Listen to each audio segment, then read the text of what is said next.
President, I'll be brief. I know the senator from Tennessee would like to close on this matter. I think everything that needs to be said about the details of this deal have already been said. I do want to be recorded for history's purposes before I know what is going to happen in regards to this if it goes through. Iran will immediately use the money that it's receiving in sanctions relief to begin to build up its conventional capabilities. It will establish the most dominant military power in the region outside of the United States, and it will raise the price of us operating in the region. They're going to build anti-access capabilities, rockets capable of destroying our aircraft carriers and ships, continue to build these swift boats that are able to come on us, these fast boats that are able to swarm our naval assets. And they'll make it harder and harder for U.S. troops to be in the region. They'll also work with other terrorist groups in the region to target American servicemen and women. And they may or may not deny that they're involved, but they will target us and raise the price of our presence in the Middle East until they hope to completely pull us out of that region. They'll also continue to build long-range missiles, missiles capable of reaching the United States. Those are not affected by this deal, and they'll continue to build them as they've been doing. And then at some point in the near future, when the time is right, they will build a nuclear weapon. And they will do so because at that point they will know that they have become immune, that we will no longer be able to strike their nuclear program because the price of doing so will be too high. This is not just a work of imagination. It exists in the world today. It's called North Korea, where a lunatic possesses dozens of nuclear weapons and a long-range rocket that can already reach the United States. And we cannot do anything about it. An attack on North Korea today would result in an attack on Tokyo, or Seoul, or Guam, or Hawaii, or California. And so the world must now live with a lunatic in possession of nuclear weapons. And this is the goal Iran has as well, to reach a point where they become immune to any sort of credible military threat because the price of a military strike would be too high. And then they become an established nuclear weapons power. And never in the history of the world has such a regime ever possessed weapons so capable of destruction. Iran is led by a supreme leader who is a radical Shia cleric with an apocalyptic vision of the future. He is not a traditional geopolitical actor who makes decisions on the basis of borders or simply history, or because of ambitions. He has an religious apocalyptic vision of the future, one that calls for triggering a conflict between the non-Muslim world and the Muslim world, one that he feels especially obligated to trigger. And he's going to possess nuclear weapons. This is the world that we are on the verge of leaving our children to inherit, and perhaps we ourselves will have to share in it. And so I want to be recorded for history's purposes, if nothing else, to say that those of us who opposed this deal understood where it would lead. And we are making a terrible mistake. And I fear that a passage of this deal will make it even harder for us to prevent it. And I hope that there is still time to change our minds, but here's the good news. Iran may have a supreme leader, but America does not. In this nation, we have a republic. And soon we will have new leaders, perhaps in this chamber, but also in the executive branch.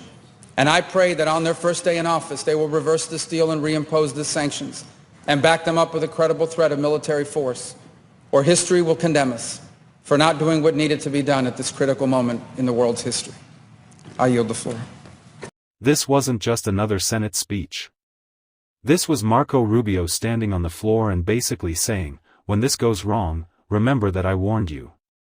That's what makes this moment so powerful. He wasn't guessing. He wasn't speculating.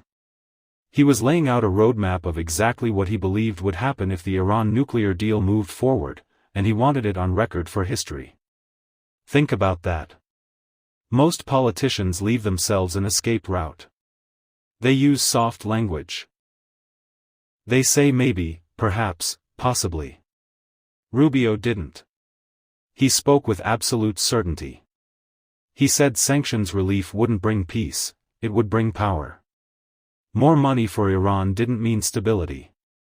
It meant stronger military capabilities, more regional aggression, more support for terrorist proxies, and a bigger threat to American forces and allies in the Middle East. And his biggest warning was this: Iran didn't need to beat America in a war. They just needed to make America's presence in the region so costly, so dangerous, and so exhausting that the U.S. would eventually pull back on its own. That's not defeat. That's strategic pressure. And once that happens, the real goal comes into focus: nuclear immunity. Not just building a weapon, but reaching the point where stopping them becomes too dangerous for anyone to try. That's why Rubio compared it to North Korea. Because once a hostile regime gets there, the conversation changes forever. You're no longer asking how to stop them. You're asking how to survive them. They sold this deal like it was peace. Like it was diplomacy. Like it was the smart, responsible path forward. But Marco Rubio stood there and said, "No, this is not peace, this is permission." And now look around. Everything he warned about is exactly what followed. Iran didn't suddenly become peaceful. They didn't become cooperative. They became richer, stronger, and far more dangerous. The regime got breathing room, and they used every second of it to tighten their grip, expand their reach, and push the entire region closer to chaos. That's the part people still don't want to admit. This wasn't a misunderstanding. It wasn't bad luck. It was predictable. Rubio said sanctions relief would turn into military power. People laughed. But what happened? More weapons. More funding for proxies. More aggression across the Middle East. More pressure on American allies. More threats against U.S. forces. This wasn't diplomacy slowing conflict. It was conflict being funded in real time. And the people defending it kept using the same excuse: well, at least it buys time. Buys time for who? Because while Washington was congratulating itself, Iran was playing the long game. That's what Rubio understood. You don't need to win today if your enemy is helping you win tomorrow. That's strategy. They weren't rushing toward a nuclear weapon recklessly. They were moving carefully, patiently, building the conditions where stopping them would become too expensive, too dangerous, too politically impossible. That's the trap. And once you're inside that trap, every option gets worse. Strike too early, you're called reckless. Wait too long, and now the threat is untouchable. That's exactly why Rubio brought up North Korea. Because once a hostile regime reaches that point, the conversation changes forever. It's no longer, should we stop them?